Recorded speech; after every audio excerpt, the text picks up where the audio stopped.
Ready for Chase Robinson. He has got to be a player they can rely on in big situations. And Gerhard Mathangani. Has the trust of his team. Sounds like the makeup of his team is in a really good space, and I believe that's because of the culture he's curated down there. For WKXX Live, these guys have you covered from preps to pros and everything in between.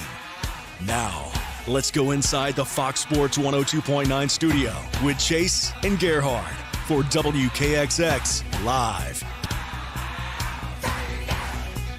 It is a Monday, and we welcome you in on WKXX Live, Fox Sports 102.9.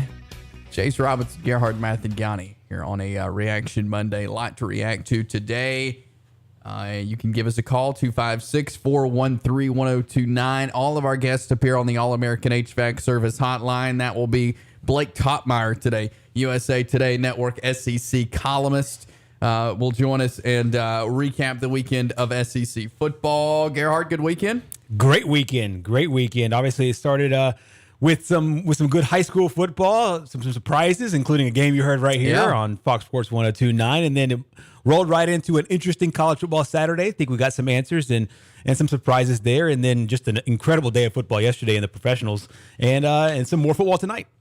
I want to start with I think the best place to start, and that is with the Auburn Tigers and what was just an all-around disappointing day down in the Plains. Penn State gets the win 41-12, and there was a lot of talk going into this game. Yes, we'll learn a lot about Auburn, and I think we did learn a lot about Auburn. And I want to say, as far as Brian Harsin, what happened to him in the offseason was wrong, and I think we all agree on that. Yeah. The university, the boosters trying to force him out, trying to, get him to leave, to make up things about it. That was just wrong what they did. Right. What we're seeing right now, though, on the field is, you really didn't have to do all of what you did in the offseason. We're seeing now on the field kind of a culmination of all of these things. But I think it's become inevitable that his time is coming to a close in Auburn. And it's based on a lot of what we saw Saturday, which is not what you should be seeing from an Auburn team, especially from this team. Yeah, and this is a team that, at its best, when performing at its best, you think of the Iron Bowl, standing toe-to-toe with Alabama in that game. And at its worst is what we saw Saturday. And the crevasse between those two is huge. And I think you bringing up the offseason is important because they all string together on a line. Whether it's a chronological line or if it's just a momentum line, we're starting to see what happened with the program from a record perspective last year. The wheels fell off and it was terrible. Then you compound that with a very terrible handling of everything that happened in the offseason, and then that leads into what we're seeing now on the field. Through 3 games now, they've turned it over 8 times, and the defense has created no turnovers. They still haven't developed a quarterback. We had a weird situation there with Zach Calzada where we knew in the spring he was not going to be healthy, but all indication was that he was going to be healthy and compete for the job in the fall. And that hasn't turned out to be, really anything because he hasn't played a snap yet. And then you compound that with just the weirdness, the weird decision-making from both the coaching staff and from the players that are actually playing the game. It's just been a very murky few months down there on the Plains. And I think you're right. I think the ending of all of this will be with the ending of his job, not to mention, on top of everything we just said, the guy that hired him is no longer there. Yeah. And so he's got no more support from the administrative backing him up. And so, I feel bad for him, but at the same time, too, he's hired to coach a football team, and that football team didn't perform on Saturday. Yeah, you're right. And we never want to see a coach lose his job. Yeah. I mean, that's his livelihood. But this is a reality, and we can't dance around it that this is most likely going to happen, not if, but when now Brian Harsin loses his job there. there are so many glaring problems with this Auburn team. You mentioned Zach Calzada a second ago. We were talking with Justin Hokanson, who knows this program probably better than anyone, prior to the season when fall camp started. And he said, well, this is Calzada's job to lose. And now we're sitting here, and Calzada hadn't taken his vest off from calling signals on the sideline. Exactly. And it'd be different if TJ Finley and or Robbie Ashford were playing lights out. But it doesn't look like Auburn's developed a quarterback yet. And so the guy that knocked off Alabama is the guy that's still watching on the sidelines. I don't get it. Of all the things that, as far as like trying out, Auburn is doing this thing where they're experimenting everywhere. On Saturday, they had TJ Finley and Robbie Ashford switching out between plays within a series. So experiments, they're down for them. And for some reason, they can't get this guy on the field just as a, let's just see if it works. Yeah. And they couldn't do it when they were blowing out Mercer. And it's fine. You want to roll with whatever hot hands you have, that's fine. Couldn't do it against San Jose State, where, the offense didn't look great until the second half. And then in a game where you just need a spark, you need some kind of spark, he still doesn't get it put in there as well. I think there's going to be a lot of questions to be asked and I think answered as well. I know Brian Harsin is holding his press conference. He's been holding it within the last hour or so. And last I saw from the live updates was he was asked specifically about TJ Finley being the starter moving forward, and he said we'll see. Among other things, I mean, he had a lengthy answer, but essentially it came to we'll see. Yeah. And honestly, I don't know if that's good enough for a lot of Auburn fans. He was also asked about Zach Calzada. He said Calzada competes just like the rest of them, and they put the guy out on the field who they think is going to be successful. But you can't tell me that the guy who beat Auburn last year, who beat Alabama last year, right, is not any better and cannot help them more than the two that they're putting out on the field. That's exactly right. I think most people who are confused about this, that's what they're confused about. It's a lot of people saying, if nothing else, let's just see. If nothing else, let's just try, because we know, and even the fact that we know TJ Finley he's a great leader, great at the podium. I think he's got good charisma. He's got all the things you want out of a quarterback. But he hasn't been able to perform, and honestly, he was a little banged up on Saturday too. So it was kind of multifold to where you would hope to see some kind of change with this team, and you didn't get it at all, and then you didn't even get the hint of it. Yeah. You didn't get the hint that they will even try it, and then to not see it, and then to combine all that with 12 score points and now 8 turnovers. I think if you're an Auburn fan, you're really frustrated right now. Tank Bigsby, we knew coming into the year he could be kind of the guy to help get this offense, no matter who was going to be in at quarterback, because we didn't know that for a long time. We thought, well, Tank Bigsby could be the staple of this offense. Right. He can be the guy to give the offense a spark when they need it. Jarquez Hunter, kind of the same thing. They could work together in the backfield. Tank had 9 carries. Right. On Saturday. 9 carries on Saturday. Jarquez Hunter had 5 carries on Saturday. Tank needs to have the ball in his hands so many more times than 9 in a game like that. Well, we talked earlier about what are some of the things that Auburn would need to do, and some of the things that we would expect Penn State to do. One of them was establish the run. One team did with a freshman running back, and he was sensational. Singleton in the game was monster. 10 carries, 124 yards. And a pair of scores. Also got a pair of scores from Allen as well. Tank Bigsby is one of the better running backs in the SEC.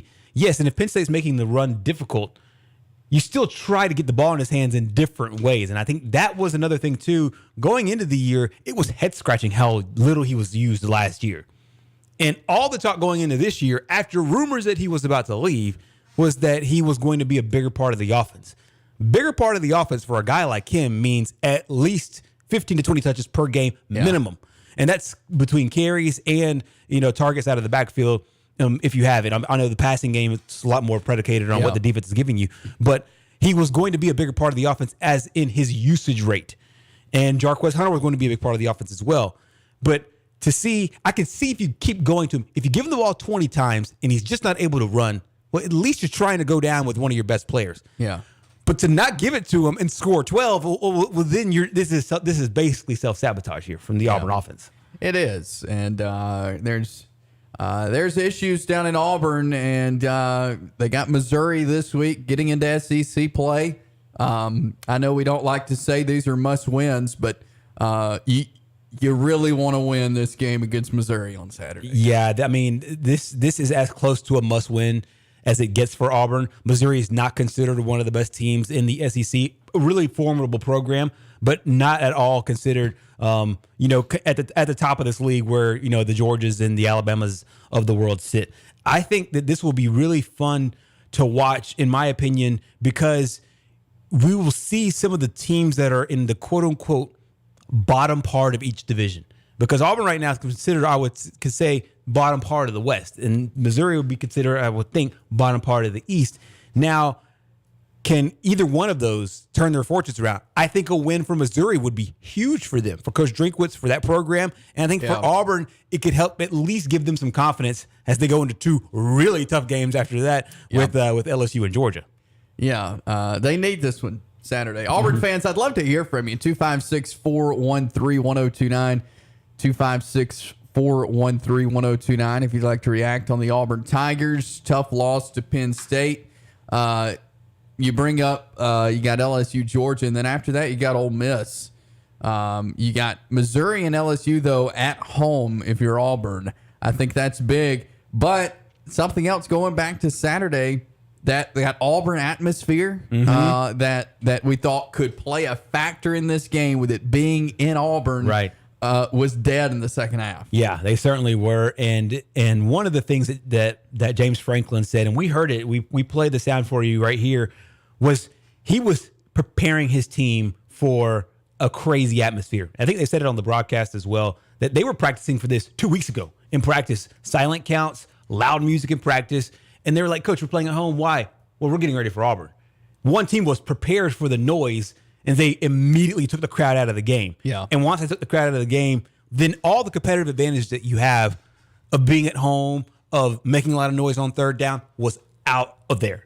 One team was prepared for it, and that shows you the difference between, I'm not saying James Franklin is Nick Saban, but he's one of the better coaches. If you're listening top 50 coaches right now in football, I think he's one of them. He, to me, had his team way more prepared than Brian Harsin had his football team. Yeah. And they came out, and of course, they executed to a much better degree as well. One thing about Penn State, Sean Clifford looked good Saturday. I was impressed with him right off the bat. He got his bell rung. Yeah. And he comes in the very next play and runs the quarterback sneak. I mean, a lot of players would have been on the ground or out and the backup quarterback in the next play. Yeah, Owen Popo hurts a lot of people, and he put a lick on Sean Clifford, but Clifford popped right back up. And that's what you want to see out of your leader. I think the team fed off that. Yeah. I think the team was energized by that. When your quarterback can take a shot, because these guys don't get hit in practice. These guys don't get hit anymore, period.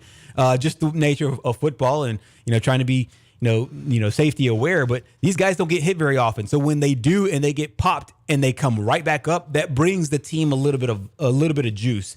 And I think that he helped motivate his team with that. They were able to pick up the first down immediately afterwards and play a good ball going after that. But yeah, I think Sean Clifford, to me, is one of those guys. We heard about it last week, that he's a guy that, for the most part, if he's at 60% or better, that's a really good day for him. Yeah. Well, he was a lot better than 60%. 14 of 19, 178 yards. He's not considered one of these top quarterbacks. He's not C.J. Stroud. He's not Bryce Young.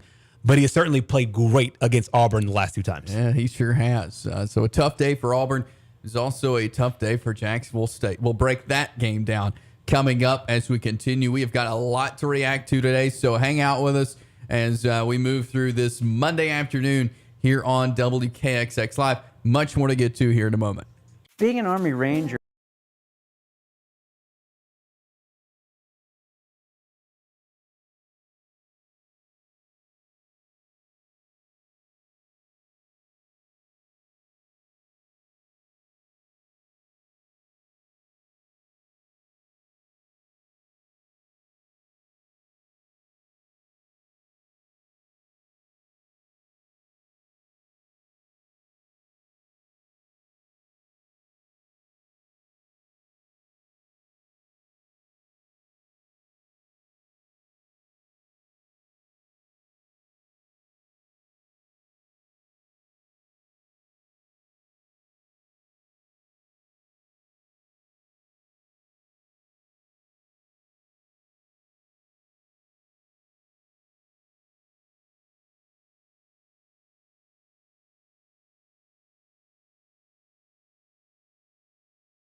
We are back here on Fox Sports 102.9. It is WKXX Live. Jason Gerhard with you until 4 o'clock this afternoon. A lot to react to today as we wrap up a weekend of college football, professional football. Still got a couple of Monday night games coming up tonight. We'll talk about those a little bit later. We just talked about the tough day for Auburn on Saturday. Well, it was a very tough day for the Jacksonville State Gamecocks. 54-17. Tulsa took down Jacksonville State.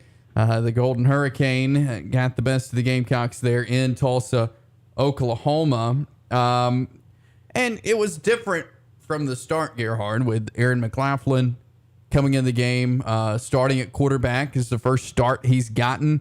Zion Webb has led the way for most of the year.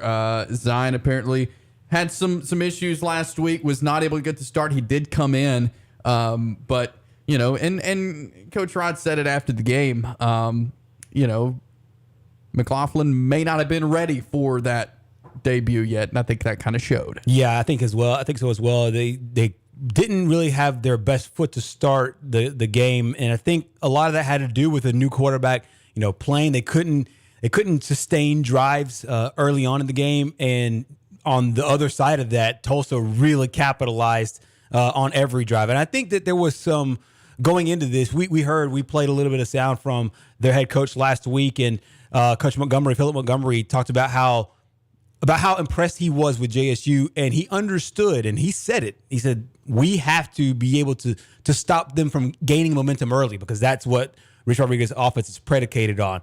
They were able to do that early on, at the same time, throw the ball with, I mean, just not even consistency. They threw the ball off the charts, and they are one of the nation's best passing teams. Yeah. But they were played at a different level on Saturday, and JSU, once they got down early, it was just one of those things. It was a struggle to keep it going. Yeah, just looking at the lopsided numbers there on the passing game, 457 yards passing for Tulsa, 87 yards passing for Jacksonville State. Yeah, it shows you how big of a gap, not necessarily between these two teams, because I do think Jacksonville State has a better football game inside of them.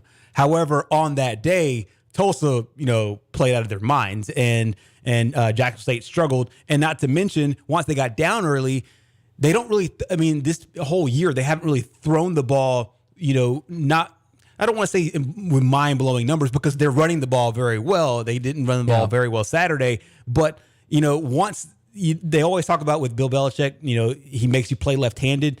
Well, for JSU, passing the ball with consistency is they're playing left-handed. They haven't had that all year. They didn't have it Saturday, especially the lowest totals of the year, which compounded to the lopsided loss there. They did have 208 yards on the ground to Tulsa's 164 yards rushing. Matt LaRoche had 67 yards on 15 carries. Zion Webb was able to get 52 yards on the ground. Anwar Lewis had 45 yards. So they didn't have much success running, but they were able to run the ball. Let's go to the phones right now. We welcome on Van. Van, how are you this afternoon? I'm doing great. Doing pretty good. Yeah, I wanted to comment on the, Auburn's just a mess. I'm not going to comment on that. With Jack State, that Bren, you know, he's leading the league in about every category. Yeah. So, I know they're not playing top-notch Power 5 teams, but he's got like 1,200 yards, 11 touchdowns, only one INT. So he's a pretty darn good-looking quarterback. And why did you say Webb didn't start? He had some off-the-field issues? I think he maybe a virus or something last week. He was sick some during the week and wasn't able to practice every day. Oh, okay. Well, they got road race. I had to turn that one off. It was, but that Bren guy, you got to give him some credit. And that Tulsa offense is pretty darn good. They were hitting them. He was able to hit his receivers so good. What I was really calling about is that the National League Cy Young. I know you haven't been on baseball, but I was just looking on my side on the odds. Mm-hmm. And I just don't understand why Kyle Wright doesn't get more respect. He's 2,300 to 1. And he's leading the league in wins. If he wins tonight, that'll be 19-4. His ERA is a little higher than, say, Freed or Gallion or some of those guys, but they only got like 13 wins. I don't know, they just don't seem to respect wins as much as they used to. But Ryder, of course, is pitching great, but he only has like 11 wins. And I just don't understand why he doesn't get more respect. Still hunts the boy for the Cy Young Award. Yeah, I don't either. Yeah, I mean, and in fact, Max Fried actually has better odds on the site that I'm looking at. Yeah, the Vegas Insider. All of them. Yeah, and all of them does. Strider does. Strider and does they still got Alcantara as the favorite, and he's 13-8 and pitched terrible since the All-Star break. I mean, I know he plays on a bad team, but still, just because you got the lowest ERA or one of the lower ones, if you don't win, you don't win. Exactly. And he's minus 320 on the thing, and that just baffles me. Of course, that doesn't necessarily mean how the writers will vote, just because of odds. But and Scherzer, he's been hurt, so he's pretty out of it. DeGrom, he lost one of his last two. He's only played a few games. So anyway, maybe the Bravos can catch him. I'm going on the 30th to the Mets game. All right. Nice. That'll be a good one. That'll be a really good one. All right. Y'all have a good day, guys. Thanks, buddy. Thanks, you too. man. Yeah, that is interesting there. We'll get into baseball a little bit later on, but Kyle Wright's been a dude for the Braves. He certainly has. He leads the league in wins, as he mentioned. He actually leads all of Major League Baseball in wins with the 18 that he mentioned earlier. But he was right. Wins are not as valued of a stat now as much as it used to be when it comes to these kind of awards. A lot of these guys look at the sabermetrics, and it's not necessarily the brick and mortar stuff, quote unquote, so to speak, the counting stats. And we've seen it infiltrate baseball, especially baseball and basketball. I mean, the sabermetrics have really thrown a lot of this off. And so, I mean, I do believe that he has better odds, or he should have better odds. And so if you're close by the state of Tennessee and you want to take a little flyer out on him winning the award, you might come back with a nice return. Yeah, you may. We've got a lot more to get to today. We're going to go around the SEC coming up next. We're going to talk a little Alabama football and get into that Texas A&M game as well. We'll also look at how the teams across the state of Alabama fared on Saturday as well in college football. Some really close games involving some Alabama teams. We'll look at those coming up. We'll take your phone calls. All that is ahead as we roll on this Monday afternoon here on WKXX Live. Hello, Eagle fans. I am Pat.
WKXX Live, Fox Sports 102.9. Chase and Gerhard rolling with you through this Monday afternoon, the day after a weekend of football. And we've talked to Auburn and Jacksonville State. Those games didn't go great. Alabama did get a 63-7 win over Louisiana Monroe. Terry Bowden, of course, the head coach there at Monroe.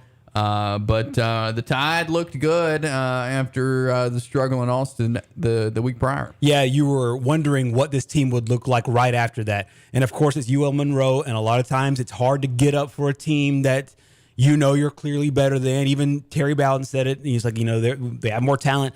We knew Alabama was going to win the game. It wasn't that. It was how would they respond after the week before. And I think if you're an Alabama fan, you're really encouraged because they came out, executed the game plan really well, and they were able to come away with the big win. Once again, the win or the loss in this situation, they're not playing against that. They're playing against their own standard, which they set, and they're also kind of playing against Georgia, who looks unbelievable. And so you want to see how both teams look throughout the course of the year, and Bama got the job done. They did, and I thought they played well. Nick Saban, here's what he thought how they played their performance against ULM on Saturday. I was really pleased with the energy that our players played with in the last game. They could have come out and just said, look at who we're playing, and not played to the standard that we're trying to create, which we tried to emphasize. But I thought the energy and enthusiasm was good. I thought the execution was a lot better. I think we played a lot smarter. We're still working toward, and each and every player can do this. Each and every coach can do this. I can do this, toward total consistency in playing to the standard that we want to play to. And the choice is do you want to build on the challenges of the future? All right, now we're getting into SEC games, and certainly this first game is going to be, a challenge. It's an SEC game. Vanderbilt's 3-1. Much improved, team over last year. This is a, good all-around team, and going to be a challenging game for us. That was Nick Saban on his thoughts on his team from Saturday and that 63-7 win. And, there's always room to grow, but, I think he was pretty pleased. Yeah, he certainly sounded pleased, and every unit came to play. The defense came to play. It was great to see Will Anderson getting a pick six there, and Saban talked about how infectious his personality is and just what it does for the team. And the team was really excited for him. Yeah. And it's good for his highlight reel because, at the end of the year, he'll get some Heisman votes. I don't know if he'll win it. There's way too many really good offensive players. But just to have that on the reel, have that on the resume, have that on your highlight reel for next year was really good for him. But everybody contributed. Everybody came to play. I believe that they got some answers at wide receiver. You're not going to get all the answers because you're going to be facing a lot better defensive backs, but you did get some playmakers playing on the outside really well. Holden had a great game. Bryce was Bryce, and the defense came to play, and I think they looked really sharp, which was the most important thing. Yeah, you're right, and especially after how things went in Texas. You got Vanderbilt coming up this week, a game you don't see a ton, obviously, just because the way the SEC schedule falls and Vandy being in the East. But, they are 3-1, but I don't think, we can say they're, competing in the SEC East. No, they're not. But the team is improved, and I think that they're playing with a lot of confidence. Yeah. They're a lot better than they were last year just from a talent perspective. Coach Lee's done a fine job there. They're still a galaxy away from where Alabama is. Yeah. And it obviously, in my opinion, it will be another blowout, but at the same time for Alabama, it could be another measuring stick game to not necessarily measure themselves against Vanderbilt, but measure themselves against this performance on Saturday to see if you could keep taking those steps up. Like Coach Saban just said, can we use this to keep trending in the right direction, or do we rest on our laurels and say, hey, we bounced back after that game in Austin, and they took a step backwards? So that's what Alabama's games will be about coming up this weekend against Vanderbilt. Yep. And so Alabama gets a big win. Texas A&M.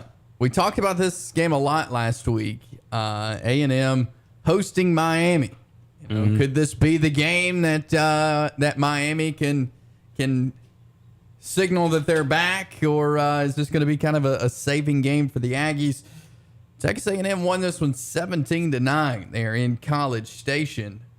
How do you think this win helps Texas A&M, kind of their perception of the program right now, especially coming off a loss to Appalachian State? It's a little bit better. But they didn't blow you away. And from all the questions that we had the week before, the questions were about the offense. Can this offense get rolling after looking abysmal against Appalachian State? Well, the answer is really no. And sometimes you want to give a little bit of credit to Miami, but the defense to me really played well. Tyler Van Dyke, Miami's quarterback, one of the best ones in the country going into the season. Highly priced guy. A lot of people think that he'll be a pro, first round draft pick. And I think the defense played sensational. Held them to 3 field goals, spread out. I think one in the first quarter, one in the third, and one in the fourth. But the questions that you had on offense, you still have them. The defense is very, very talented. They're very young, but it's where they're going to hang their hat, so to speak, is going to be on the defensive side, because the offense still has a whole lot of questions. And it's kind of interesting to see the drop off. You had Zach Calzada there last year replacing Haynes King. Haynes King loses his job after not looking great against App State. Then they go with another quarterback in Johnson. He doesn't look all that great as well. The offensive unit doesn't do so. Once again, give some credit to Miami, because I think their defense has improved as well. Yeah. But at the same time, the perception is a little bit better. By no means are they throwing parties in the streets there in College Station, given their expectations. Yeah, I agree with you there. I think Miami's going to be good. I mean, they looked young and they got some work to do, but I think that Cristobal has them heading in the right direction just from what I saw, especially defensively. Yeah, defensively, you could tell that this team is on another level. Offensively, you could tell they have talent. They have players there. I was really surprised by the play of Parrish Jr., the running back. He had a really solid game. And I think from a defensive perspective, they're I'm not going to say the Miami of old, but they look quick. They look athletic, especially outside. Their safeties, corners, and linebackers really played well, and they look big up front. It's going to take a while for me, in my opinion, for them to kind of galvanize. It might take it might be a 2-year build, but kind of where Lincoln Riley has the USC program right now, top 10, playing really well. Just on that next level. I think Cristobal is a year away from that, but he's certainly trending in the right direction with Miami. Yes, he certainly is. So that was a big win for Texas A&M. Some of our in-state teams in action on pretty high stages there. As Georgia Southern, the team that just knocked off Nebraska and cost Scott Frost his job, was taking on UAB, and UAB got a 35-21 win over Clay Helton and Georgia Southern. Yeah, a really, really nice win there. UAB was favored in the matchup, but of course the heads were still in the sky for Georgia Southern. But that's a really good Georgia Southern football team, and you saw the reasons why they were able to knock off a Power 5 school in Nebraska with the way that they played Saturday. But to me, I think what Coach Brian Vincent has done there at UAB has been really, really solid, and he's got this program really going in the right direction. They scored 35 points the other day against Georgia Southern. Held a really good Georgia Southern offense to just 21. And so I think UAB is right there in contention with UTSA and the others for a shot there of the Conference USA Championship, which I know is their goal. And to me, they're right there in the mix of things. And it's good to see that, after Coach Clark had to take the year off, that the program is still in good hands. And that kind of speaks a lot to where Coach Clark had the program and where Coach Vincent is taking it. Yeah, that was a good win for UAB. South Alabama traveled across the country to the Rose Bowl to take on UCLA.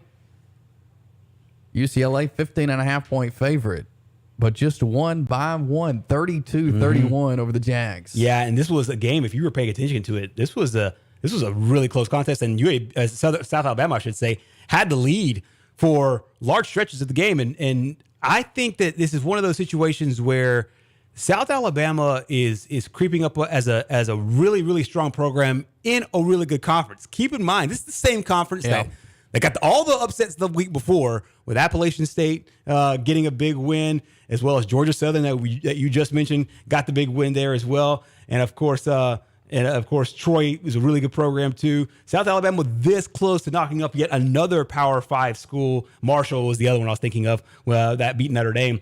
Another scare out of the Sun Belt. And it's good to see that South Alabama is keeping track with those teams that are at top. And so the Sun Belt race will be a really, really fun one to watch as we get deeper and deeper into the year. I think at the beginning of the season, I believe it was Louisiana that was one of the favorites to win this conference. But I think South Alabama will have a lot to say about that. And, of course, Georgia Southern and Marshall on the other side will have a lot to say about the conference championship as well. App State and Troy. Yeah. Man, what a game. Game day was there, so a lot of hype. Troy had it, man. Yeah. And 53-yard Hail Mary bounced around, falls in the hands of the App State receiver, and in he goes, and they win the game. I would play the radio call for you, but you can't hear it. That was the best thing. I got two things to say on this. Number one, if you're a football fan, that's a great ending. If for lovers of colleges here in Alabama, is such a harsh way to see a team lose a football game. But Troy played really well against a really good App State team, just like we were talking about earlier with Georgia Southern, and we were talking about with Alabama. Responding after what happened last week, it was very easy for App State. They just knocked off a top 10 team to just rest on their laurels, but they fought to the very last whistle, and they were able to get it done. But if you want any kind of joy in your life, YouTube the radio call of the end there on the Appalachian State side, and you will hear craziness. As you mentioned, you won't be able, like, we could play it for you here, but it'll be 30 seconds of you saying, what in the world just happened? And unless you have the video with it, you don't even know who scores. But it just shows their excitement. But hat tip to App State. I mean, they played well last week, getting the win, and then they came back on Saturday and got it done. They did. And took down the Troy Trojans again. 32-28 was the final there on the last second Hail Mary. We'll take a break here. Look at the AP poll when we come back, and much more. Blake Topmeyer will join us at the top of the hour there with USA Today. All that is ahead next. Stick around. Hey, it's Chase from Double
win more impressively to slide up in the polls, which is the reason why I'm glad they also kept Miami in the top 25 as well, because, being, just a few points away from their margin over Texas A&M, I don't think the gap between these two teams is all that big. Two of the things I found really interesting, how about the love for Oregon after Oregon got that big win? They slide up 10 spots. That's the most as far as going up in the polls. Going down, the biggest fall was Miami, but going up 10 spots there after that big 41 to 20 win. And Michigan State going from a top 15 team all the way out of the poll as well after losing at Washington. That was a game that I thought was going to be interesting as well.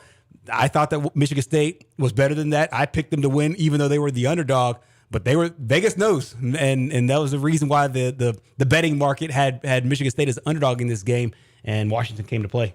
Yeah, Oregon looked good the other night. Bo Nix leading the charge there for the Ducks. And I think they have a lot of faith in Oregon, bumping them up 10 there and putting them at really as a top 15 team. It's a top 15 team with a ridiculously terrible loss on their schedule, and you don't really see that often. But just goes to show you just how good Georgia is. Yeah, one of their wins is against a top 15 team, 49-3. Yeah, that. I'm sure Oregon fans are trying to forget that, but that is that loss sitting on that schedule. But as far as SEC teams, like we said, Georgia, Alabama, 1 and 2, Kentucky 8, Arkansas 10, Tennessee 11. You've got Ole Miss 16, Florida 20, Texas A&M 23. There in the top 25. I'll tell you what looked really impressive to me was Ole Miss. So I watched a large chunk of that game, and not necessarily I didn't think they would lose to Georgia Tech, and they were about a 15-point favorite going into the game, but just how crisp they look, and they can run the ball. This is a team that, for the longest part, it was their defense. Their defense was shaky, and they had to throw the ball a lot. Well, this is a team that can run the ball. And everything that we talked about last week, at the end of last week, about their quarterback situation, well, I think they found their quarterback. Jackson Dart seems to have won that job. Luke Altmaier came in one play, a few plays into the game at the beginning where they were rotating. Both guys started one game going into this one. So it's going to be interesting to find out who Lane Kiffin would go with the most in this one. And he went with Jackson Dart, and the team responded. And I think that the team really feeds off Dart, and they're running the ball really well as well. So, I mean, everybody who wants to go ahead and chalk everything up to Alabama and Georgia, I think Ole Miss is wanting to put, their 2 cents in. And I was really, really impressed by the Rebels. Ole Miss has the Tulsa Golden Hurricane next Saturday. So we'll see if old Bren can light it up like he did the other night. I feel like that game is going to take 6.5 hours to play because there's going to be 97 million throws in that game. But maybe not, because Ole Miss ran the ball really effectively against Georgia Tech. And so that might be a little thing that they're able to use there in the game is their ability to run, because they took out a really good Georgia Tech team. And I'll take that back. Not a really good Georgia Tech team, a respectable Georgia Tech team. But to hold them to no points and to run the ball as effectively as they did really showed me a lot. I listen to a lot of Atlanta sports talk radio, and they are ready to turn tables over with Georgia Tech, especially after the loss Saturday. Yeah, that was just embarrassing. And Georgia Tech, they're not good enough, in my opinion, to knock off some of the best teams in the SEC, but they're good enough not to get embarrassed. And that's how this program's supposed to be, and they're not there right now. I know we'll talk about coaches coming up in just a little bit, but Coach Collins to me is I don't know if he's the right guy for this job. And Jeff Sims, he has so many great plays, like highlight plays, that you think he's going to be great, and he has moments where he's spectacular, but then he also has moments where they just can't move the ball, and they're just 3 and out. They're gonna have to find some answers, and pretty soon. We've got more football to get to. Coming up next, Blake Topmeyer, SEC columnist with the USA Today, will join us and recap this weekend of SEC football. We'll do that on the other side as the 3 o'clock hour is coming up next here on WKXX Live. Healthy living.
Albertville, your home for Fox Sports.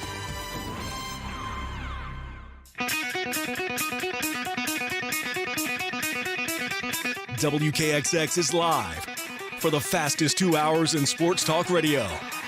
Get ready for Chase Robinson. He has got to be a player they can rely on in big situations. And Gerhard Mathangani. Has the trust of his team. Sounds like the makeup of his team is in a really good space, and I believe that's because of the culture he's curated down there. For WKXX Live, these guys have you covered from preps to pros and everything in between. Now, let's go inside the Fox Sports 102.9 studio with Chase and Gerhard for WKXX Live. We continue on this Monday afternoon on Fox Sports 102.9. Chase Robinson, Gerhard Mathangani, along with you this afternoon. We're going to talk some SEC football now as we welcome on Blake Topmeyer with SEC columnist for USA Today Network. Blake, really appreciate you taking time with you. How are you today? I'm doing well. Thanks for having me on. Yeah, of course. Big weekend across the SEC. Want to start, though, with the Auburn Tigers. Not a great loss to Penn State, 41-12. What do you make of Auburn and where they are at the moment? That was a disaster. That was, in a potential proving ground game for Brian Harsin and his Auburn program. It provided further proof, I think, that Harsin's not getting it done at Auburn. I mean, for a coach that talks about winning with discipline and conviction and all that type of stuff, like 4 more turnovers. Auburn's now -8 in the turnover battle. The offensive line is particularly weak.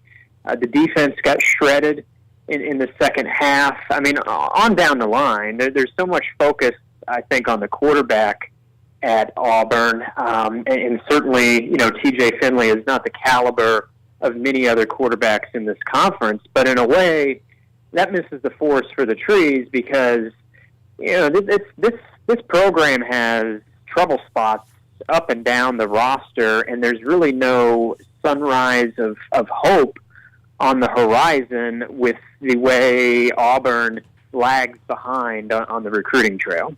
100%. Blake, one of the things that you're starting to hear a little bit more and more from down there is where is Zach Calzada in this whole situation? And we obviously saw him last year at Texas A&M, the memorable game against Alabama. Are you among the chorus? I know you just said that the problems are a little bit more fundamental and not just the quarterback, but in this particular situation with the team seeming to experiment a lot, they're not experimenting with the new guy that's had some experience here in the SEC. Yeah, it's hard to say, without, being privy to practice and all that type of stuff. It is kind of hard to say whether Brian Harsin's playing the wrong guy or not.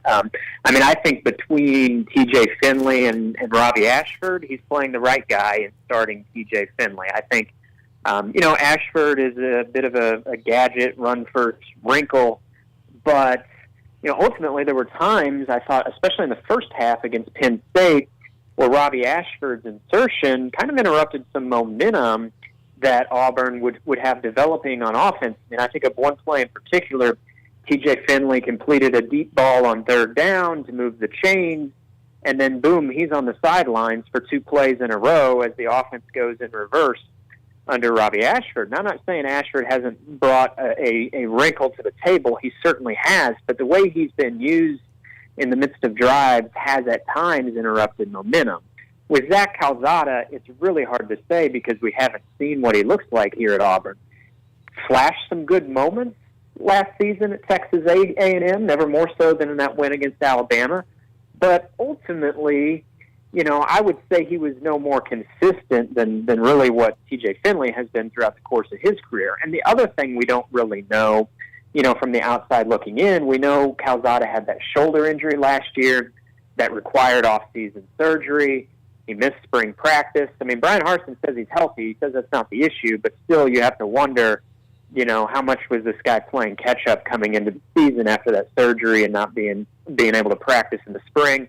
So I can't say definitively that Harsin's playing the wrong guy, and I would think for a coach who has his back against the wall, he's going to put the quarterback out there that he thinks gives him the best chance to win. I really think the reality of the situation is, Auburn just doesn't have a quarterback on its roster that is as talented as many of the other starting quarterbacks in this league, and that's regardless of which of these guys you start. Yeah, good point. Blake Toppmeyer, SEC columnist with USA Today, joining us. I want to talk about another team in the SEC West, that is Texas A&M. The tough loss to App State, they turn around, they get a win over Miami. Where do you see this program sitting right now? There was a lot of talk following that App State loss. They're not happy with the way things are going down there. Where do they sit now? It is a win, over a Miami team. Where does A&M sit? I thought it was an important win, and I was among the leading critics after that loss to Appalachian State. I don't think you can strut around like a peacock and like Jimbo Fisher did in the off season, and label Nick Saban a narcissistic false god and call all these other coaches in the league clown acts, and then go out and lose to App State on your home field. That's inexcusable. However, to Jimbo's credit, he did make a change. Rather than stubbornly, rooting in with Haynes King, he made a change to Max Johnson, and they bounced back with an important victory. And yet, it's still a lot of the same from Texas A&M. I mean, it's not like Max Johnson came in and lit the offense on fire. They had to win with their defense. I think this is one of the best defenses in the SEC. We've seen that.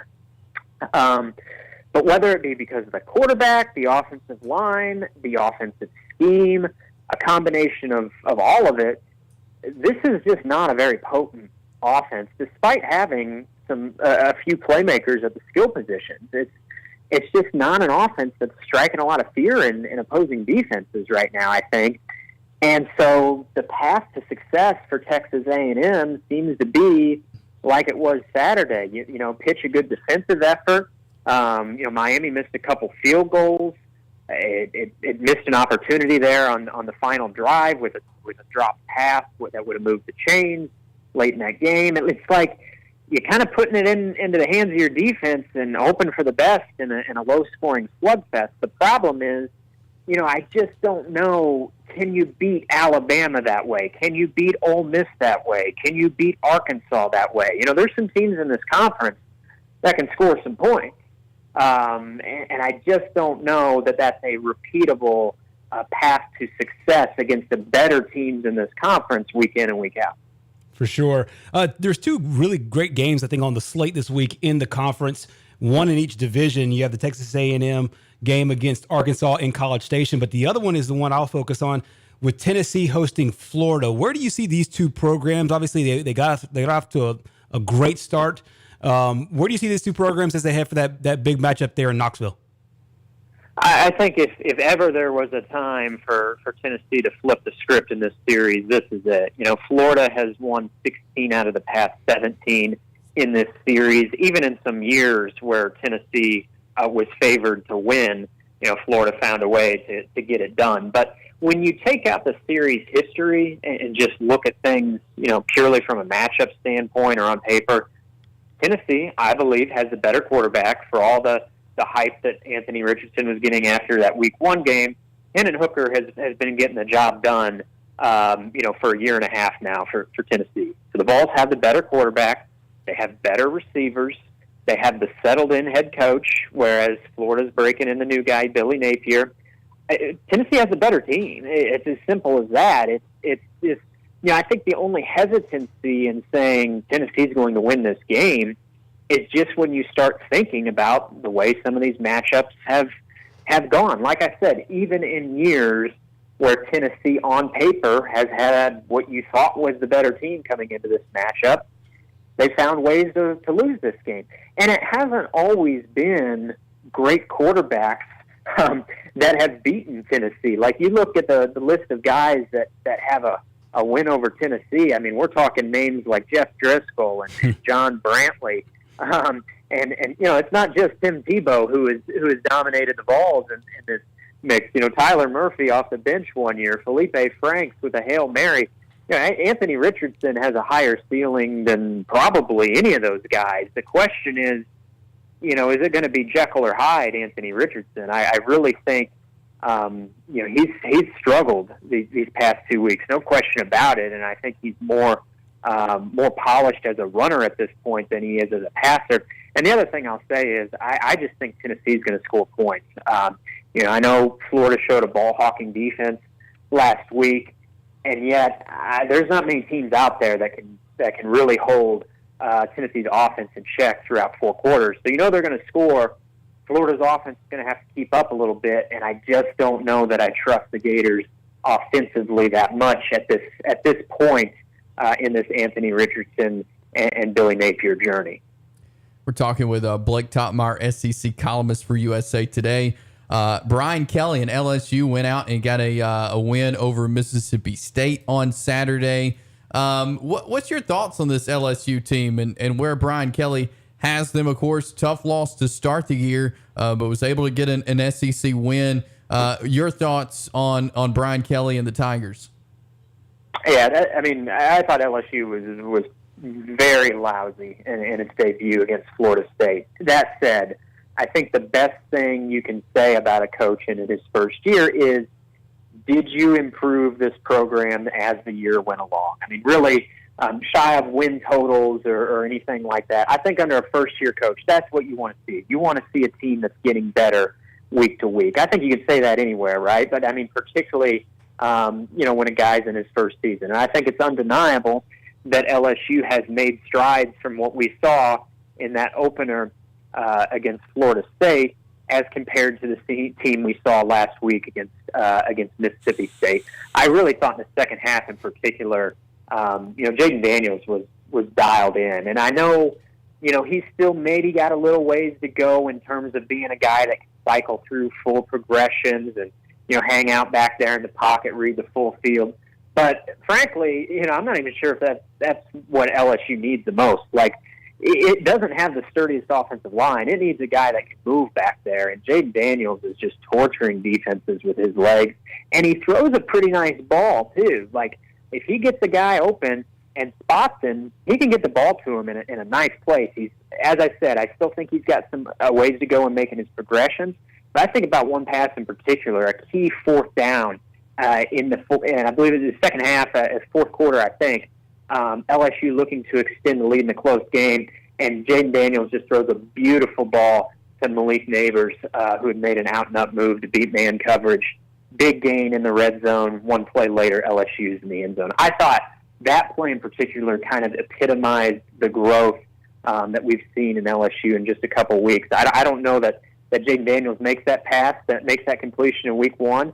And Malik Neighbors, if we recall, he was the guy muffing 2 punts in that season opener against Florida State. Just had a really rough day at the office. But a couple weeks later, he was kind of one of the heroes of the game in that win against Mississippi State. And also, I should say, I thought LSU had a very good defensive game plan, kind of mixing up some of its looks and not letting Will Rogers get all that comfortable back there, even as a veteran quarterback in the air raid. They really kept him in check in a nice defensive effort.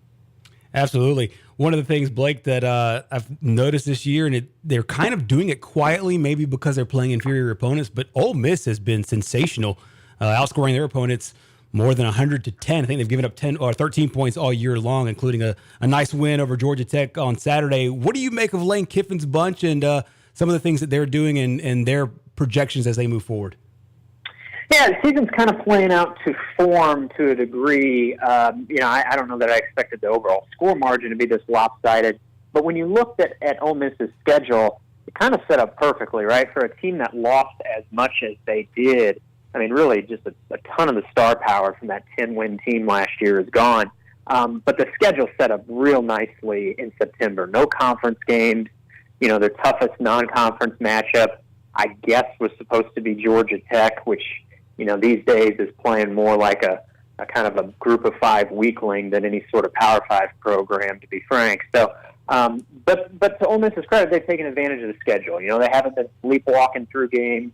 Their ground game, that is a misconception about Lane Kiffin, I think. He has a good track record for developing quarterbacks, no doubt. He has the tempo offense, all that. but it is a misconception that Lane Kiffin's teams at Ole Miss are just chucking it all over the yard. This is actually a team very much built on the run, has a really, really nice offensive line, might be the best offensive line in that division. I mean, hard to put it up against Georgia's, but Ole Miss's offensive line is really no slouch. It's solid. And they got a good stable of running backs led by some transfers, Zach Evans in particular from TCU. I've been impressed by Ole Miss. Now, reserving a little judgment because I want to see how they look against some better competition. They have, of all the SEC teams, have played one of the weaker schedules to date. But again, I think that was what Ole Miss needed, and they've taken advantage of it. And I think along the way they found their starting quarterback in Jackson Dart after some indecision at the beginning of the year as to who they wanted to be their starter. Always good stuff from Blake Topmeyer, SEC columnist with USA Today. Blake, really appreciate your time, appreciate your insight. Let's do it again real soon, but hey, thanks for joining us today. Yeah, thanks for having me on. Appreciate it, Chase. Thank you. Blake Topmeyer, SEC columnist, USA Today. He joins us on the All-American HVAC Service Hotline. That's who you need to call for all of your HVAC needs. Hey, we had had the air out here at the office, and I just had to make one call. That was to All-American HVAC Service, 256-393-0104. That's the number you need to call to get a free estimate, 256-393-0104. Our friends over at All-American HVAC Service. We have got much more to get to this afternoon. We'll talk a little NFL, too. I had a pretty good afternoon. We'll talk about that coming up next. Being an Army Ranger.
WKXX Live, Fox Sports 102.9. Chase Robinson, Gerhard, Mathangani. It is WKXX Live with you here on this Monday afternoon. And Arizona State and Herm Edwards have now parted ways. And the video surfacing now, we've seen a lot of various ways that coaches have been let go of their jobs. We've seen some tarmacs, but the video surfacing post-game there at Arizona State on Saturday night of Herm Edwards hadn't even gotten to the tunnel yet to get off the playing surface, and he's met by the president and the athletic director. It's the height of awkward when you watch the video, and for a guy as accomplished as he is, you would think, I don't know, take it to the tunnel at least or whatever, but you could just tell the body language, the dynamic as all that was playing out was just really unfortunate. It was unfortunate for everybody, but at the same time too, Herm dug his own grave essentially in this case as well. I mean, they're in the midst of an investigation of some improprieties during COVID and even beyond that. So I think it was probably inevitable. But I'm like Arizona State, do better on the way that you fired this guy. But yeah, we knew it was coming, and then the results in the field just helped establish that, and they were able to make it official. But this is yet another job there that's in the Power. It's in the Power 5. It's an attractive job, I would think, to a lot of people, and so Arizona State making quick work of this early on. Yeah, and so now you got Arizona State is going to be an open job. You got Nebraska that's open. Who do you think could be next on the open job market? There's a few that you think about, and it makes sense if you were to just kind of gauge it by the way the program is going. And the ones I jotted down here are the ones that I could see in the middle of the year or right at the end of the year on Black Monday when coaches all get fired. The number one, in my opinion, I don't know if this will happen because I think they might give him another year, but Jeff Collins of Georgia Tech. Yeah. This is a program that's gone down big time. And to see what happened Saturday, I think exasperates how far down this program is and what they need to do in order to get back. He's one, and that's another attractive job too. Paul Johnson is one there. You can win there. You can get recruits there. You can get NFL players there. Several different guys, whether it's Calvin Johnson and others, Demaryius Thomas, the late Demaryius Thomas played there as well. This is a place sitting right in the middle of Atlanta. I know it's a really hard school to get in as far as academics go, but you can get players there at Georgia Tech. And so that's definitely one. Scott Satterfield at Louisville, I think that he's not necessarily going to get fired immediately, but that's a program that when they're at their best, they're at one of the top tier bowls. They're winning 10 games. I think he's fallen short of expectations a little bit. Another big one, another big name, another big job, and I think this is going to actually go for multiple reasons. It's Chip Kelly at UCLA. He has not looked good in his few years there. He's 18-25 overall. Barely got past the Sun Belt team in South Alabama. No disrespect to South Alabama, but USC, you sit in the recruiting hub of the world there in Southern California, one of the most talent-rich places ever. He doesn't even have to go outside of 30 miles from his home in order to find stacked players everywhere. And not to mention, with UCLA's move to the Big Ten, I think that's going to be really interesting to find out where UCLA goes if they don't think Chip Kelly can get the job done. Another one I read about, we were talking about this earlier, that surprised me as I heard it because I was like, he's the only person I associate with this job, is Northwestern's Pat Fitzgerald. I think they have lofty expectations. I never would have thought of that, but as you kind of peruse the hot seat rumor mill, his name popped up on several different sites, and I thought that was really interesting. Yeah.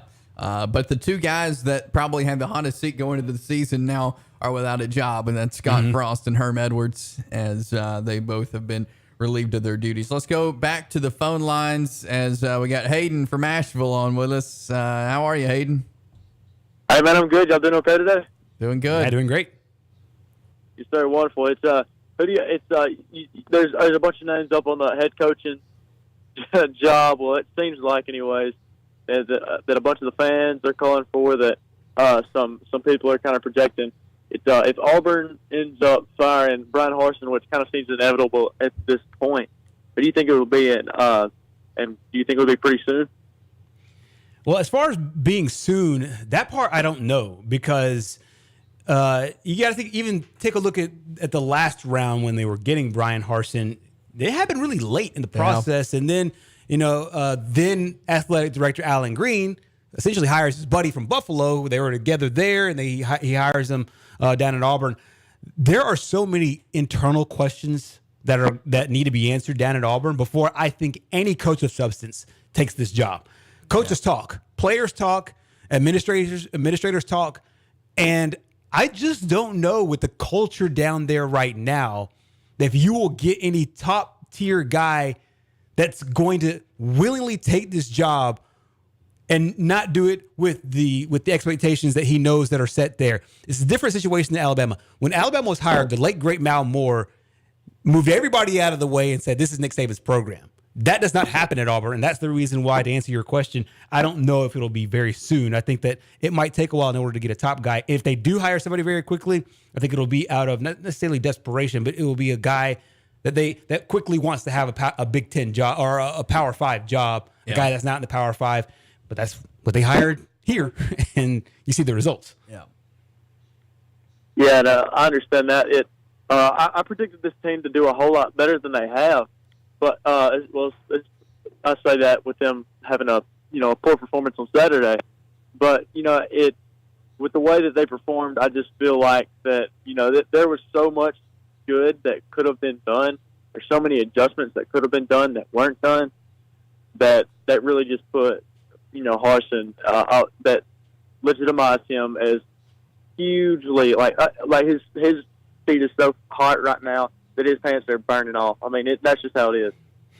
Yeah. Very well could be. Appreciate the call, Hayden. Yes, sir. Take care. We'll see, but maybe a Harsin to Arizona State. I mean, could he? I feel like he's more of a West Coast guy. So and honestly, I think it would kind of help out both. It would help out Auburn because you wouldn't have to pay a whole lot more money to a guy that's not doing a job. If he can go ahead and take another head coaching job, I think for Brian Harsin is a better fit than Auburn was. Think about all the things we were saying about Brian Harsin when he got hired. The whether it's on the airwaves, television, or wherever, all the talk was he doesn't have SEC roots. He's not an SEC guy. I had to look him up. Exactly. Most did. Most people did. You respected his background, but you did not know if he was ready for this job. Well, like Urban Meyer going to the NFL. He just didn't feel NFL ready for a head coaching job without serving as a position coach, without serving as a coordinator on that level at that league.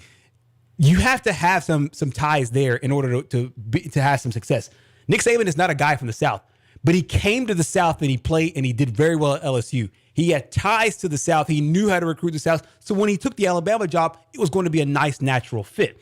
We were wondering the same things about Brian Kelly. He's got some ties as far as recruiting goes to the South because he recruits the state of Florida and he recruits the state of Texas a lot when he was at Notre Dame. But how much of that translates to his days at LSU? We'll see. I mean, it looks good so far, but we'll see moving forward. Brian Harsin didn't have that, and then on top of that, his AD gets fired. He's got no support.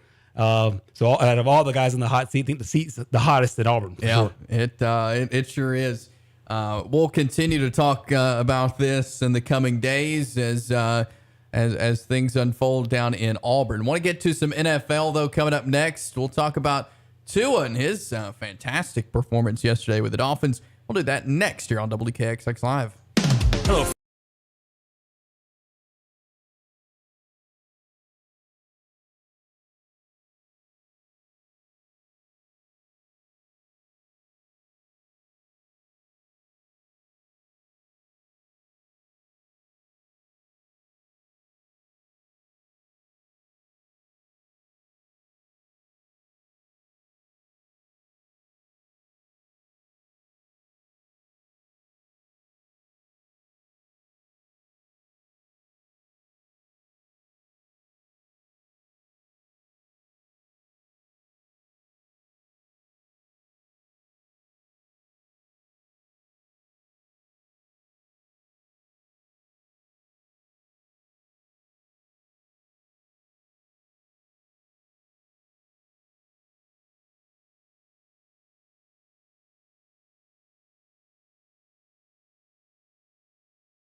WKXX Live rolling on this Monday afternoon, a reaction Monday. We've got a lot to react to today. Chase and Gerhard, we are with you till 4 o'clock.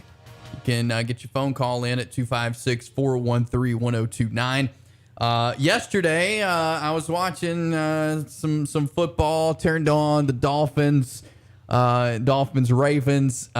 Starting the game, I was zero impressed with Tua. Yeah. Wasn't playing very good, so I kind of got to doing something else, turned it off, and turned it back on, and he was having the game of his life out there. As the Dolphins beat the Ravens 42-38, but what a game for Tua. Yeah, just a sensational comeback. Yesterday provided so much great football in there in that noon window, but this obviously takes the cake. It was one of those situations, I was like you, I was watching it on the red zone, and they kind of just went away from the game for a while, and obviously Baltimore had a big lead, just kind of chalked it up. Dolphins are going to lose, and then it's another talking point for all the Tua haters out there, because a lot of people who don't like them, and how this is a failed thing, it's a failed experiment with Tua, and then the comeback, and it came back from down 35-14 was the score with 13 minutes left to go. Tua was just sensational. 4 touchdown passes in the fourth quarter alone, and it just feels fitting that his last touchdown pass was to Jalen Waddle, his old Alabama teammate. Yeah. Last year it was the LSU guys that kind of took over when Jamar Chase and Joe Burrow just took the league by storm. The former LSU teammates on the professional level and now doing great things in the NFL. I think that combination this year could be Tua and Jalen Waddle. Yeah. And they both had sensational games. Tua 469 yards, 6 total touchdowns. Meanwhile, for Jalen Waddle, 11 catches, 171 yards, and a pair of scores, including the one that sealed it. Yeah, so here's Tua talking about the comeback against the Ravens. I would say I'm always, confident in what I can do, confident in myself. But, I think that just shows the resiliency of our team. It brings all our confidence up. Confidence in one another, confidence that if the offense has a turnover, that the defense is going to get us the ball back, and vice versa. So I think you look at the big picture of it, the confidence goes up for the team. Mike told us this in our team meeting, that this is going to be a great opportunity for us, that if we ever do get down against these guys, that you're not looking to put your head down. We're always going to be in the game and just play one play at a time. And Mike is always going to say this, and this is kind of like the mindset for our team, is adversity is opportunity, and that's how we look at it. That was Tua following that comeback win yesterday against the Ravens. And, what do you make of where the Dolphins are right now? I mean, you mentioned a second ago, there were some Tua haters, but they're proven to be much better than maybe we thought they would be. The word that jumps to mind is belief. I think there's a real belief on this football team that we didn't see a year ago. We saw a really fractured team last year with Brian Flores. Apparently there was some infighting in between with the coaching staff. There was times where we were hearing that the coaching staff weren't even talking to each other. And then the whole thing with Flores suing the NFL, and it just felt like a really toxic environment there. Yeah. I think they got the right guy, and this coach has really infused this team with a lot of hope, a lot of confidence. I was watching their post game locker room speech, and what Tua highlighted on then is what Coach McDonald was saying a little bit earlier, like later on. He was like, "Hey, this is a team that will use adversity as opportunity." Yeah. They'll sound like buzzwords. They'll sound like nonsense coach speak. But in this case, I think it's true. I think with this team, it's true. I think they've really embraced his message, what he has to say about this team, and I really believe that they're trending in the right direction. And this is a really tough division. The Patriots got a win yesterday over the Pittsburgh Steelers. Buffalo is the favorite to win the entire conference. They play tonight in a big game against Tennessee. So winning this division would be very, very difficult. However, I do think that we'll have a situation with this team where they now believe in themselves in order to do so. And here, from here on out, they won't hang their heads when they're down, a couple touchdowns late. They'll always be able to point back to this game and say, "Hey, we outscored the Baltimore Ravens, which are a good team. It's not like this the Jets.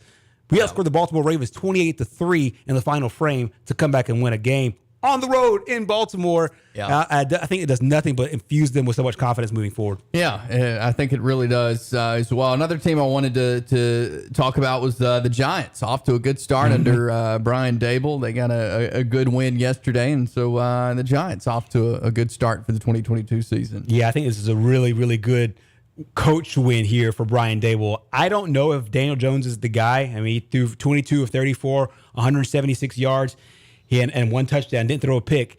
I think he's limited, but to me, this shows you Brian Dable's, his way of coaching. To me, I think really helps out this football team. There's only a few coaches that could take a bad team, maybe a team that's not assembled very well, and let them play to their strengths. And I think that's what he's doing.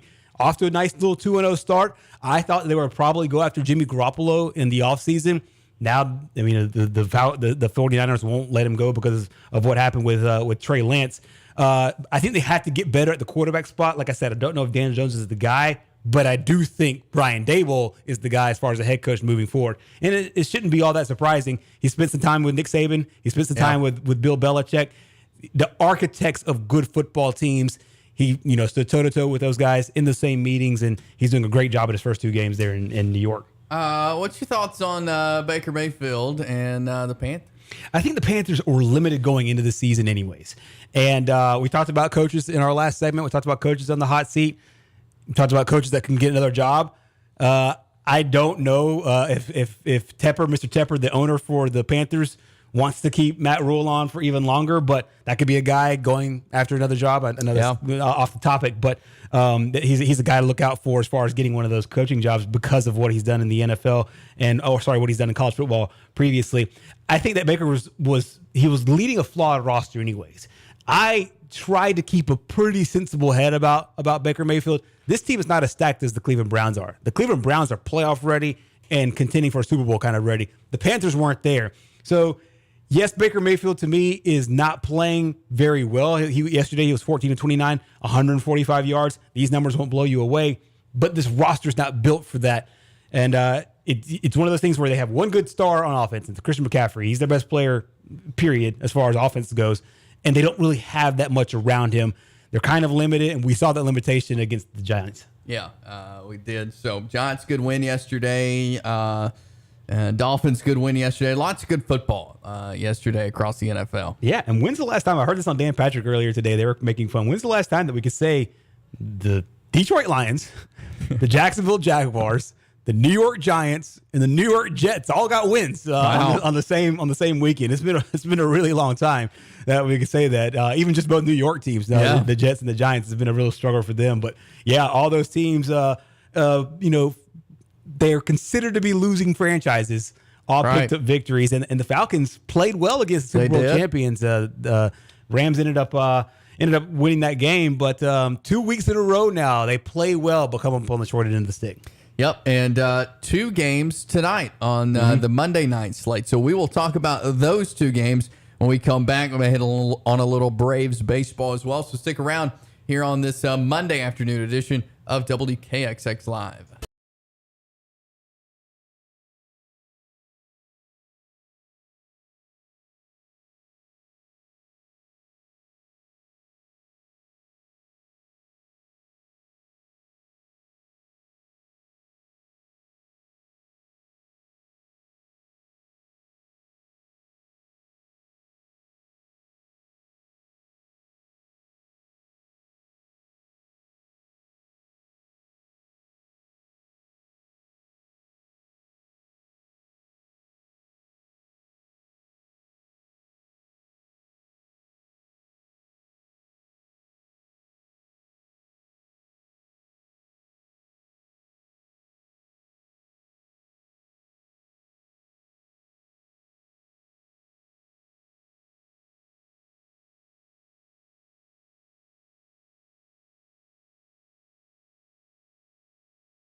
WKXX Live here on Fox Sports 102.9. Jason Gerhard with you until 4 o'clock this afternoon. Have a little time to talk some Monday night football. Doubleheader tonight. You got the Titans, Bills, Vikings, Eagles tonight. One on ESPN, the other on ABC. They're going to overlap some with the starting times there. But Titans, Bills first up. And, the Titans coming off that home loss last week to the Giants, who we talked about just a second ago. And, the Bills are they're a lot of folks said this could be their year. Yeah. I think it should be a good one. Yeah, this should be a great one. The line, according to the betting market, is Buffalo's a 10-point favorite, which is crazy. You don't see a lot of 10-point lines, especially with a team like Tennessee, who made the playoffs last year and was the number 1 seed in the AFC, and still have Ryan Tannehill back and still have Derrick Henry. Derrick Henry, in my opinion, is the guy to watch in this one. He's had a lot of success against Buffalo last year, 143 yards and 3 touchdowns against the Bills. So this one should be really interesting. If the Bills are who everybody thinks that they are, they go and take care of business today, and they do so in impressive fashion. Meanwhile, for the Titans, this could be their bounce back win for them, get back in the driver's seat as they move forward there. But it'll be a really tough atmosphere, really tough game there in Baltimore. I'm really excited to see this one. Josh Allen was spectacular in week 1, and really, really excited to see what he does here in game 2. Yeah, I think this could be a good one. Vikings, Eagles as well could shape up to be pretty good, as we'll see what Jalen Hurts and the Eagles can do. Yeah, there's a lot of people really high on the Eagles, and this is the kind of game you would want them to win. You got Kirk Cousins coming in town. The Vikings are really good. The Vikings, I think, will be really improved this year. But to me, the Eagles are the better team playing this game at home. This is kind of a prove it game for Justin Jefferson. Keep in mind, Jefferson could have gone to the Eagles. They passed him up, and they ended up going with another wide receiver. And he's only done nothing but just kill it in the league ever since then. And so he can kind of stick it to Philly fans and say, hey, you could have had me, and you guys didn't. But yes, a really another good statement game, I think, for Jalen Hurts as he continues his trek there in the NFL. Also for Nick Sirianni and a lot of people who think that the Eagles are going to be a really good football team, build on their playoff run last year, or playoff berth last year, I should say. And another good chance here for Kirk Cousins as well to prove that he's good in prime time. You look at those numbers in prime time for his career, not very good, but this is a good chance to get another W. So which of these two games you think will be the better game? I think Vikings-Eagles will be the better game. I think I'll be tuned in a little bit more to the Bills game because I want to see how Josh Allen plays in this kind of environment. Yeah. But if there's a game, it could be a blowout. I think it's going to be that one. I think the Eagles-Vikings are going to be good either way going into that matchup.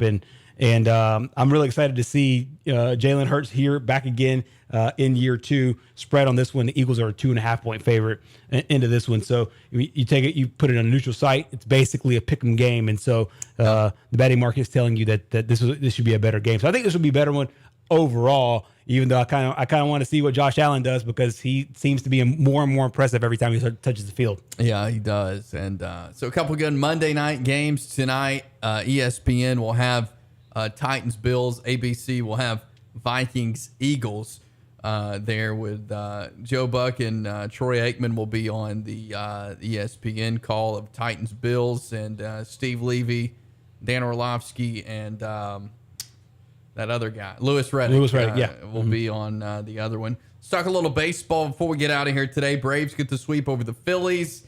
And I saw an interesting note today, and we talked about Olsen and Riley some last week. Matt Olsen, 4 for 50 so far in the month of September. Austin Riley, 10 for 53 in September. But listen to this. This is the fascinating part.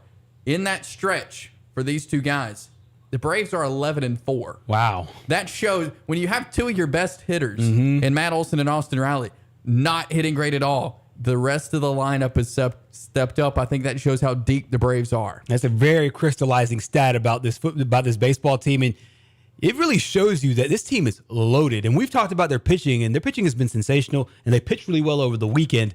But to have those guys still struggling, and to me, it's a situation where they'll bounce back. I think they just need to keep working through it. They'll bounce back. I don't think this is any kind of indicator of what we will see at the late stages of this season. But to go 11-4 with that, there's not a lot of teams that can survive with two of their best bats performing that poorly and still continue to win in the middle of a chase for a championship and another chase for a division title as well. So, hats off to there. I didn't know that stat, but that's eye-popping because it shows you, hey, once these guys do come along, this team's going to be hard to beat. Yeah, and hopefully things will get cranking through September into October, and we'll see what comes after that. But you got a series with the Nationals tonight. Very important. You want to win these games. You're a game behind first place in the NL East. It was a great job catching up or staying there with the sweep of the Phillies, but gotta get the Nats this week. Yep, you got to stay focused here in this situation. Atlanta does lead this series through the 13 games they've played. They lead the series 10-3, so keep that momentum going. They did lose the last game that they played. Nationals won that one 7-3, so got to keep your foot on the gas pedal, and hopefully some of the bats that have been cold start to heat up against an opponent like Washington, who obviously not having a good season this year. So can they step up now against I'm not going to say inferior team. I think that's a little bit disrespectful to the Nationals, but a team in the Nationals that, in my opinion, can give the Braves some problems if the Braves don't play their best. Yep. So you will not hear Braves baseball tonight. We've got the Monday Night Quarterback Show coming up tonight at 6 o'clock. You will hear the Braves coming up tomorrow. We will be live at JSU tomorrow. We'll talk with head coach Rich Rodriguez and players on our show tomorrow afternoon. So join us coming up tomorrow afternoon. We'll talk JSU. But great show today. Appreciate our guest, Blake Topmeyer, for stopping by and joining us. And appreciate your calls, you for listening.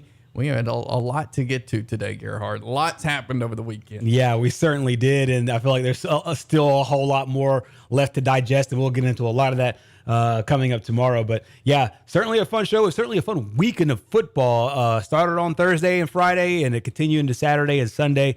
Just a lot of good things to talk about. And it really leads into what is expected to be yet another good week this upcoming week. And there's so many things I'm excited for, and we'll be able to dive into that in the coming days. Absolutely. Join us tomorrow from 2 to 4. Until then, have a great rest of your Monday. The City of Oaks Bluff reminds its citizens